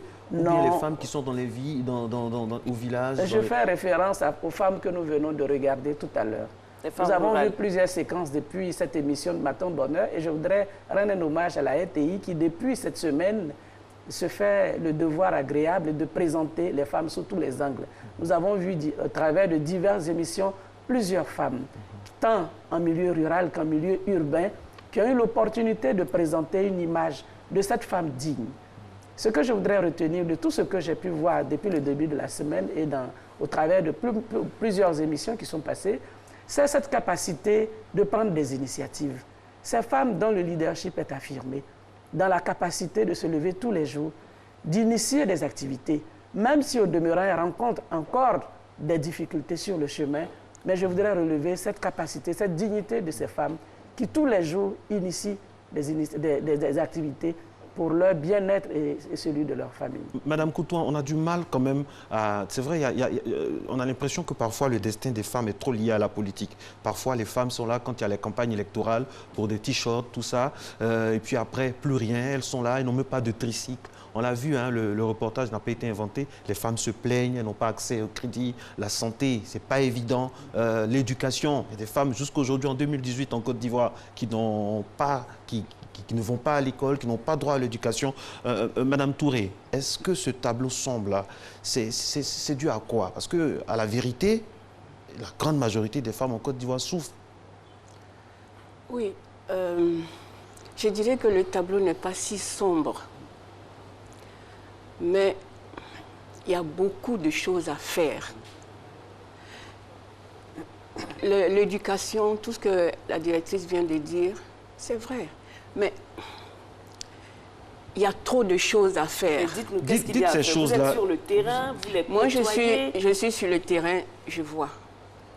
Et je pense qu'avec cet échange... Qu'est-ce que vous voyez? Cet échange, le ministère va pouvoir essayer de faire quelque chose. C'est vrai qu'ils sont sur le terrain, mais nous sommes plus sur le terrain et on voit des enfants aujourd'hui qui vont marcher 15 km. C'est vrai qu'on rapproche, on rapproche l'école de la population. Mais il y a des enfants aujourd'hui qui marchent 15 km encore pour venir à la ville. Ça, c'est l'éducation. Maintenant, pour l'autonomisation même de la femme, je les rends hommage aujourd'hui, surtout les femmes en milieu rural. On parle beaucoup de la femme rurale. Moi, je dirais qu'on parle beaucoup de la femme rurale. Mais allons-y jusqu'à la femme rurale. On va à des endroits. Ça, je ne dis pas que l'État ne bouge pas. Mais allons-y encore plus. Il y a trop de pauvreté en milieu rural. Donnez-moi un exemple concret. Oui, oui. La femme, par exemple, qui quitte pour venir piler son maïs. Elle va faire 15 km. Je prends des cas concrets. Elles pourront aller voir. 15 km pour venir piler son maïs et repartir. Aujourd'hui, nous sommes jeudi. C'est des jours du marché. Toute la semaine, dans les villages, il y a des jours de marché. Mais elle marche pour repartir. Et maintenant, c'est les tricycles. Mais on n'a pas vu ça ici. Mais les tricycles, je vous dis, le tricycle, en 2000, c'est moi qui ai dessiné sur mon balcon pour dire la pauvreté parce que j'étais sur le terrain, pour dire, Seigneur, si j'avais de l'argent, j'allais faire une moto avec une grande cabine.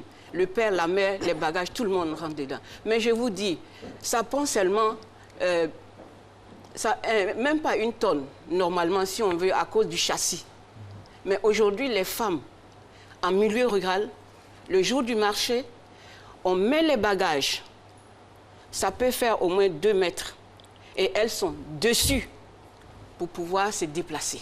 Parce qu'elles n'ont pas d'autres moyens de transport. Elles n'ont pas. Okay, ça c'est un cas vraiment concret comme beaucoup d'autres. Alors, Madame Coutouan, quelles sont les avancées que le pays enregistre en matière d'autonomisation de la femme depuis 1960 à nos jours? Tout à l'heure, j'abordais la question de l'amélioration du niveau d'éducation de la femme en Côte d'Ivoire, qui est une avancée qu'on ne peut se permettre d'oublier.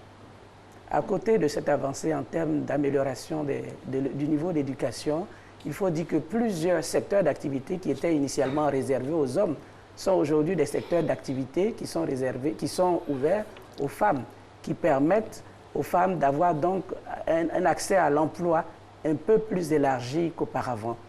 C'est vrai que nous abordons la question des différents défis qui subsistent encore sur le chemin de l'autonomisation de la femme et de la jeune fille en milieu rural. On ne peut pas se cacher la face. Des défis subsistent. C'est cela que je voudrais relever. Même s'il y a des avancées sur plusieurs plans, mais au regard de la journée qui concerne les droits de la femme aujourd'hui qui nous interpelle, nous reconnaissons qu'il y a des défis encore à relever à l'effet de réaliser nos objectifs fixés que l'État de Côte d'Ivoire s'est fixé en matière de développement et d'émergence. Ces difficultés sont de plusieurs ordres. Tout à l'heure, les différentes émissions nous les ont montrées. Il y a encore l'épineux problème pour ce qui concerne la femme en milieu rural, l'épineux problème de l'accès à la propriété foncière qui demeure un défi à relever. Il y a l'accès aux différentes, je dirais, aux technologies, à la formation, parce que c'est vrai que les femmes prennent plusieurs initiatives entrepreneuriales, pour lesquelles elles n'ont pas nécessairement toutes les compétences. Il faut donc assurer la capacitation de ces femmes pour leur permettre d'avoir un peu plus de compétences et d'affirmer ce leadership qu'elles possèdent naturellement, je veux dire. Donc il y a beaucoup de défis. Il y a beaucoup de défis encore à relever qui engagent le gouvernement tous les jours sur les chantiers, les divers chantiers. Je voudrais saluer le leadership du gouvernement. Quand nous regardons tout ce qui est fait par le ministère de l'Agriculture pour améliorer les capacités des femmes et des hommes en milieu rural au niveau de l'agriculture, nous disons que ces défis sont adressés.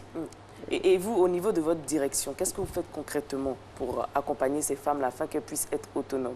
À tous les niveaux, surtout les femmes, je dirais, les moins favorisées, nous avons à cœur, à travers les institutions de formation et d'éducation de la femme qui sont réparties sur l'étendue du territoire, nous engageons ce personnel pour assurer l'accompagnement des femmes et des jeunes filles en milieu rural, aussi bien qu'en milieu urbain, à travers un accompagnement à la formation de certains métiers, mais à travers l'accompagnement dans la gestion des activités entrepreneuriales que les femmes mènent. Tout à l'heure, je l'ai dit, elles prennent des initiatives majeures, mais l'insuffisance de capacité de formation professionnelle et technique dans certains domaines les empêche de tirer totalement profit des activités entrepreneuriales qu'elles mènent. Donc c'est cet accompagnement que le ministère fait auprès des femmes pour les aider à capitaliser ce qu'elles font en assurant une bonne gestion des activités génératrices de revenus qu'elles réalisent. Madame Touré, vous êtes sur le terrain aussi depuis longtemps. Vous cumulez donc de nombreuses années donc, de présence sur le terrain. Qu'est-ce que les femmes rurales disent? Qu'est-ce qu'elles attendent concrètement du gouvernement? Ces femmes qui ne passent pas à la télé, qu'on ne voit pas au journal, ces femmes-là vraiment qui sont dans l'anonymat le plus complet, qu'est-ce qu'elles disent? Qu'est-ce qu'elles veulent? Accès aux banques, un peu plus de vie décente par rapport à l'exode rural. Qu'est-ce qu'elles veulent concrètement? Elles ne veulent pas beaucoup.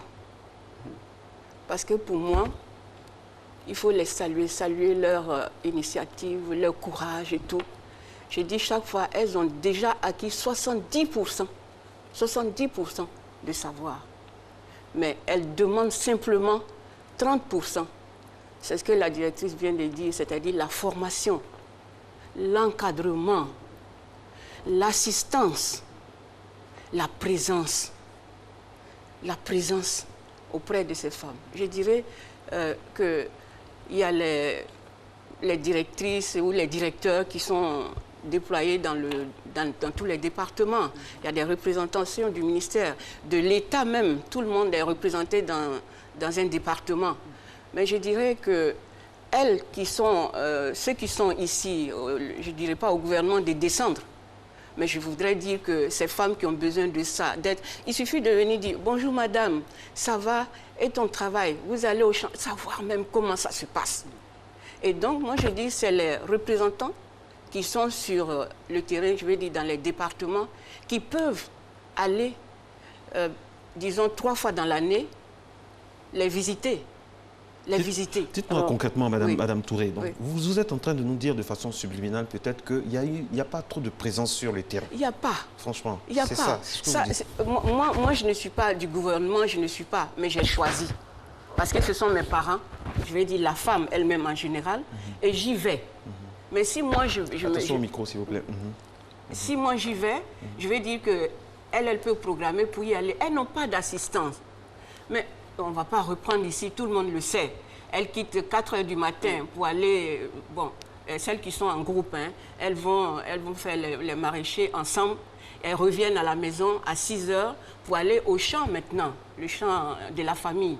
Bon, tout ça, si on regarde et qu'on voit, c'est vrai que le gouvernement voit aussi, mais il faut les assister, c'est ce qu'elles demandent. La présence, les assister, les former pour la transformation. Par exemple, on peut former les femmes en milieu rural pour réparer une motopompe. Pourquoi pas? Les motos tricycles, c'est pas compliqué. Les broyeuses, leur apprendre. Parce que quand dans les villages, je prends toujours 15 km, la moto tricycle ou le broyeur est en panne. Elles sont obligées de marcher pour venir en ville chercher quelqu'un. pour venir réparer. Et ce monsieur, on ne sait même pas s'il sait le faire. Demain, la machine est encore en panne. Pourquoi ne pas les former elles-mêmes? Elles ont des jeunes filles déscolarisées qui sont là, les former, qui sont dynamiques. Hein? Madame le sait, elles sont très dynamiques, prêtes à faire tout ce qu'on leur demande pour leur autonomisation. Alors donc selon vous, Madame Touré, oui, l'autonomisation de la femme passe par la formation. La formation. Et une présence continue. Continue auprès d'elles. Parce qu'elles n'ont pas été à l'école. Elles essaient d'aller à l'école. Avec l'alphabétisation, on le fait sur le terrain.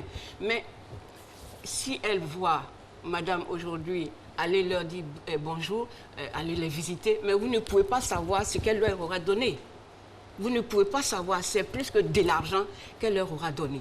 La présence déjà, venir de très loin et aller les visiter, vous ne pouvez pas savoir, c'est important pour elles. Elles ont besoin d'assistance. Madame Couton, au niveau de ce qu'elle dit là, la présence, est-ce qu'il y a une politique à votre niveau, dans votre ministère, pour que vraiment les femmes au fin fond des hameaux de notre pays puissent sentir que franchement le gouvernement est représenté à côté d'elles au quotidien? Est-ce que ça fait partie de vos actions? Je voudrais dire que la décision d'assurer la déconcentration des services administratifs répond à cette préoccupation. Nous avons sur toute l'étendue du territoire des représentations du ministère en région qui ont pour mission d'aller auprès des populations. D'aller auprès des populations à travers nos directeurs régionaux, nos agents de terrain, nos assistants sociaux, nos éducateurs spécialisés, nos enseignants d'éducation permanente, auxquels j'ai fait référence tout à l'heure, qui animent de ces structures, ont l'obligation d'être les plus proches du gouvernement auprès de ces populations. C'est à cela que répond la déconcentration. Est-ce que ça se fait concrètement? C'est ce qui se fait. Madame Touré, je voudrais saluer toutes ces activités des ONG, de la société civile. Excusez-moi, madame, mais quels moyens vous avez pour vérifier que ces personnes vont concrètement sur le plateau? Est-ce qu'il y a des reportings? Est-ce qu'il y a des piges voilà, pour vous dire au moins, absolument, aujourd'hui nous étions à Tengrela, voici ce que les femmes de Tengrela nous ont dit. Est-ce qu'il y a ce rapport-là quotidien au ministre? Il y a l'obligation de rendre compte. Donc il y a des rapports d'activité. Et je voudrais dire qu'à l'intérieur du pays, dans chacune des régions, le rôle de l'autorité préfectorale, c'est d'assurer que ce travail qui est demandé à chaque acteur gouvernemental qui est représenté en région soit réalisé. Donc il y a un devoir de contrôle. Il y a un contrôle qui est fait pour s'assurer que les responsables qui sont sur les différentes organisations territoriales là-bas font le travail pour lequel l'État les a envoyés dans ces différentes régions. Vous-même, Madame Couton, quelle est la dernière fois que vous êtes allée à l'intérieur dans un village, vous-même? Quand nous étions dernièrement, il n'y a même pas longtemps, à l'occasion de la journée mondiale de la femme rurale, vous nous avez vu sillonner toute la région du Nord. J'étais à Ferké, j'étais à Kolia, j'étais à Kouto, mais nous avons sillonné tous ces villages. À l'occasion de la journée de la femme seulement? Non, et après? Non, j'ai dit bien avant, j'ai dit en prélude à cette journée, nous sommes allés visiter les femmes de ces régions. Vous êtes allés préparer la journée? Non, nous avons un projet. C'est ce projet qui nous a conduit à sillonner toute cette région du Nord. Nous le savons, la Côte d'Ivoire dispose d'un gros potentiel en termes de carité. Et nous disons, si nous voulons réaliser l'autonomisation de la femme, il faut faire des options. Tout à l'heure, nous avons vu au sud ici, les femmes travailler dans le manioc. Au nord, les femmes travaillent dans le karité, dans le cajou. Il faut s'appuyer sur des spéculations précises. À l'ouest, nous avons le manioc, nous avons le riz. Et nous avons donc sillonné le nord pour voir le potentiel, pour voir les conditions de travail de ces femmes. Nous y avons découvert les difficultés qu'elles ont à transformer la noix de karité en beurre de karité. Et au-delà de ce que nous avons pu constater, nous sommes en train d'élaborer un programme national à l'effet d'assurer la professionnalisation et la valorisation des activités dans le secteur du karité. C'est pourquoi long terme, faisons moyen la même terme, chose. court terme.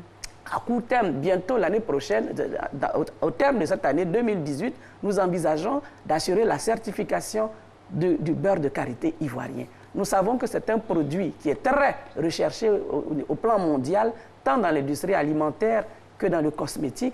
Et nous disons que cela, si nous arrivons à professionnaliser ce secteur, les femmes qui sont à tous les niveaux de la chaîne de production du karité pourront profiter de cela pour sortir de la pauvreté. Jusque-là, elles continuent de travailler de manière manuelle et traditionnelle, artisanale. Nous voulons les faire passer du travail artisanal dans la transformation du karité, du beurre de karité à une transformation industrielle pour leur permettre de labelliser ce qu'elles font et de pouvoir ajouter une valeur ajoutée. C'est de la même manière qu'au niveau de la grande région sud, nous avons toute la forte production vivrière, nous avons toute la forte production de la tiéké nationale qu'il faut nécessairement labelliser. Il faut pouvoir exporter pour permettre aux femmes qui sont au nord, au sud, à l'est, à l'ouest de la Côte d'Ivoire de pouvoir rentabiliser leurs activités à travers le développement de la chaîne de valeur agricole. D'accord. Et les femmes, si elles veulent venir vers vous, comment ça se passe? Pour celles qui sont à Abidjan, elles peuvent se permettre de venir au milieu rural. Non, c'est ce que je dis. Celles qui sont à Abidjan peuvent se permettre de venir au ministère. Mais celles qui sont en région, elles ont les structures déconcentrées du ministère. Notamment, je l'ai dit, les directions régionales, nos structures de base, les centres sociaux, les institutions de formation et d'éducation de la femme, les centres d'éducation spécialisés, les centres d'éducation de protection de la petite enfance sont autant de structures qui sont en région dans les différentes localités de la Côte d'Ivoire. Nous, on aimerait avoir des images, on aimerait vraiment avoir des images de ces réunions-là. Vraiment, ramenez-nous ces images. Nous, vraiment, on se fera fort de montrer quand même à toutes les femmes d'autres contrées que vraiment, voici des réunions qui se tiennent. Parce que parfois, les femmes se sentent lésées. Il y a une dame, par exemple, qui nous dit que c'est quand il y a l'approche de certaines élections qu'on connaît vraiment le problème des femmes. Que c'est tout le temps comme ça. On nous donne des t-shirts et selon ce qu'elle dit, on nous blague et après, on ne revient plus. Nous avons besoin de choses concrètes et que les politiques, surtout au niveau des femmes, d'un gouvernement à un autre, soit homogène pour que le bien-être de la femme soit toujours ce qui prime. N'est-ce pas, Madame Touré? Oui, moi je voudrais dire par rapport à ce que Madame la directrice vient de dire, qu'ils sont allés, ils ont visité le beurre de karité. Mais il faudrait que vous donniez, c'est vrai que les responsables locaux étaient avec vous ce jour-là, mais après, depuis votre passage là, il faut que de temps en temps, qu'elle passe leur dire bonjour en attendant les choses importantes que vous êtes en train d'élaborer pour elles. Hein? Passez de temps en temps, après votre passage, leur dire bonjour. Vous me direz qu'elles ne doivent pas peut-être se déplacer et que ce sont les femmes qui vont aller là-bas. Non, mais je veux dire, si elles viennent après vous, ça serait quand même beaucoup de choses déjà de fait. En attendant, et leur dire, madame est passée, mais on est en train de faire les choses pour vous. Ça va se faire, ça va se faire. Je dirais ça. Mais en plus, moi je pense qu'il faut les assister, madame. Hein, c'est important, parce que je dis, madame arrive. Dites-nous, on ne vous voit pas. On dit, elle arrive. Donc, elles sont découragées. Elles sont découragées. Les t-shirts, les machins, on dit, ah, mais la campagne arrive. C'est pour ça qu'on les voit. Et puis après, on ne les verra même plus. Hein? Et c'est comme ça, vous le savez mieux que moi, c'est comme ça que ça se passe. Donc, essayons de changer ça pour les assister. Moi, j'insiste sur le mot assistance, oui, parce que c'est en milieu rural. Elles n'ont pas besoin de beaucoup. Le fait de l'avoir, je me répète, c'est important. Hein, régulièrement, c'est important. Et puis, dire, bon, on a les formés, hein, madame, les formés. Madame Touré, il y a le fonds de la première dame, oui. Il faut le dire aussi, qui fait beaucoup. Et moi, la question que j'aimerais poser, comment on fait pour être éligible à ce fonds-là? Comment ça se passe? Il faut simplement être ivoirienne. Pour tous les fonds dédiés aux femmes, il s'agit simplement de la conditionnalité pour avoir accès à ces fonds, c'est d'abord d'être ivoirienne. Et c'est d'avoir une idée de faire quelque chose. Est-ce que ça suffit? Est-ce que ça peut tout faire? À côté de ça, il faut quand même... À côté donc de ces premières conditions, il faut simplement avoir l'information. Parce que c'est vrai, vous faites beaucoup de choses au niveau de la presse, mais malheureusement, pour celles qui sont en milieu rural, ce n'est pas évident qu'elles aient toujours accès à l'information. Et cette information, il faut pouvoir utiliser les canaux communautaires à travers tous nos leaders communautaires pour pouvoir porter l'information aux femmes. Quand elles ont l'information, je vous assure qu'elles ont beaucoup d'engouement. Elles viennent, elles se déplacent, elles viennent. Et donc, je voudrais saluer vraiment cette initiative majeure de notre maman nationale, de la Première Dame, qui permet à beaucoup de femmes, tant en milieu urbain qu'en milieu rural, d'avoir aujourd'hui accès à cette opportunité financière pour la réalisation des différentes activités. Les femmes n'ont pas besoin de beaucoup, hein, comme disait Mme Touré. Une simple on dit une broyeuse, non? Une broyeuse seulement par village, ça fait plaisir. Est-ce que ce n'est pas réalisable en 2018 que chaque village ait au moins une broyeuse afin que les femmes ne puissent pas faire 15-20 km, aller accomplir quelque chose de simple, quoi? Oui, mais c'est vrai que nous ne pouvons pas aujourd'hui, nous ne pouvons pas aujourd'hui passer en revue tout ce qui se fait dans les villages. Mais il faut dire, je le dis, on n'a pas le droit de ne pas reconnaître qu'il y a quelque chose qui est fait C'est vrai, il y a beaucoup de villages en Côte d'Ivoire. On souhaiterait voir dans chacun de nos villages tous les équipements nécessaires pour permettre aux femmes de pouvoir transformer leur production. C'est cela le souhait, c'est cela la vision de l'émergence de la Côte d'Ivoire. Mais c'est à cela aussi que travaille le gouvernement.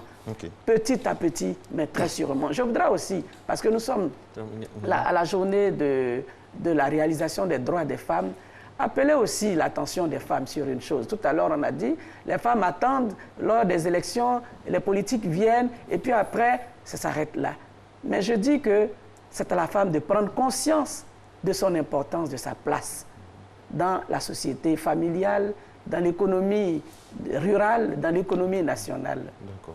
Merci beaucoup à vous, Madame Coutouin. Je rappelle que vous êtes directrice de la promotion et de l'autonomisation de la femme. Et avec vous, nous avions Madame Germaine Touré, présidente d'une ONG très active, ONG Prozaf. Merci. Bonne fête à toutes les femmes du monde entier et que les droits de la femme soient une réalité. Parce qu'une femme qui sourit, autant en Côte d'Ivoire qu'à Acapulco, c'est le monde qui a un cœur qui bat bien.